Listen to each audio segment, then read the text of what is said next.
Hello everyone, welcome to my channel. I am Doria, I am an English teacher, and today I will talk about paraphrasing in IELTS. So, what is paraphrasing? In paraphrasing, you can take whole sentences or even whole paragraphs and use different words, different phrasing that is, in order to describe and express the same meaning as the original. You take the original meaning of a sentence or a paragraph and you express it in a new form, in your own words, okay? So, why is paraphrasing so important in IELTS? Because it is used very much, especially in listening and reading. For example, in listening, you may hear the correct answer, but on paper, this same answer will probably be paraphrased. You're not always going to hear the exact same words that you will see on paper. So you have to be careful not to wait to hear the same words, but the same meaning. This tip is very useful for a multiple choice exercise where you have to choose the correct answer among other options and not write something you hear by yourself. Now, in reading, as we said, we have the three passages, but in the tasks, no matter what kind of task, sometimes the questions and the language used are sentences or even whole paragraphs of the original text paraphrased. In this case, you have to be able to connect the paraphrased information with the original text and then choose the correct answer. In the third passage of reading especially, lots of people say that it is a little bit more difficult because it is a little bit longer or the content might be more challenging, but this is not the case if you ask me. I think that the third passage of reading is a little bit more difficult because there is a lot of paraphrasing going on in the tasks. So it really helps if you're familiar with paraphrasing, either doing it yourself in some kind of practice or be able to recognize it, which is the correct paraphrasing and which is the false one of a sentence or a paragraph, you know what I mean? And as a general rule, it doesn't really matter if you do one practice test after the other, but what it really matters is to try to learn the language better, a little bit better as a whole, and try to focus on your own weaknesses. And you are the only one who knows your weaknesses. Now, let's see an example of paraphrasing in order for you to be even more familiar with it. Now, let's read an extract that we will then paraphrase. Okay, first of all, we read, environmental activists have said they feared that global warming will cause the rise of sea level that could lead to hurricanes and floods.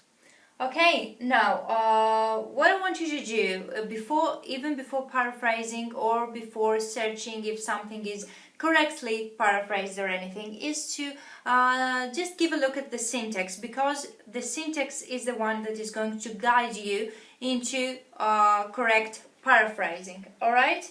So first of all, just the usual mistake that activists feared the global warming. Well, of course they fear global warming, but this is our common sense. Here, they do not fear global warming per se. What they fear is that global warming will cause the rise of sea levels that will lead to hurricanes and floods. What they actually fear, so, is hurricanes and floods. Because these are going to be the consequences for the planet and actually the people that live in the planet. Okay? So, if you're not sure about something, when you want to see if something is correctly paraphrased or if you want to paraphrase something yourself, it really helps if you ask questions in order to understand the syntax a little bit better and then paraphrase it as you want. Alright? As you can understand, there are millions of ways that we can paraphrase one single paragraph, and each person is going to paraphrase it differently and it will be correct. So there's no right or wrong, but you have to be careful to use the syntax correctly in order not to violate the original meaning of the text, okay? And so, as to give an example, this is how this is one way out of millions in which we can paraphrase the previous paragraph. So we read, the rising of the level of the sea caused by global warming will lead to hurricanes and floods, according to environmental activists. Because, you know, the important information here is what kind of consequences will be caused by the sea level, by the rising of the sea level, and that is hurricanes and floods. And this information here is more important than the fear of environmental activists, for example, okay? What I want you to do, I will put the original text, the original extract in the description down below, and if you like, you can do your own paraphrasing of the original text and just put in the comment section your own way of seeing paraphrasing. That is a nice way of practicing this, and I will tell you, I will answer to you if it's okay, if it has any mistakes or anything. If you like, you can do that. I will put that in the description. I think it will be a very good practice for you in order to be familiar with paraphrasing. There is no better way for that unless you do it yourself.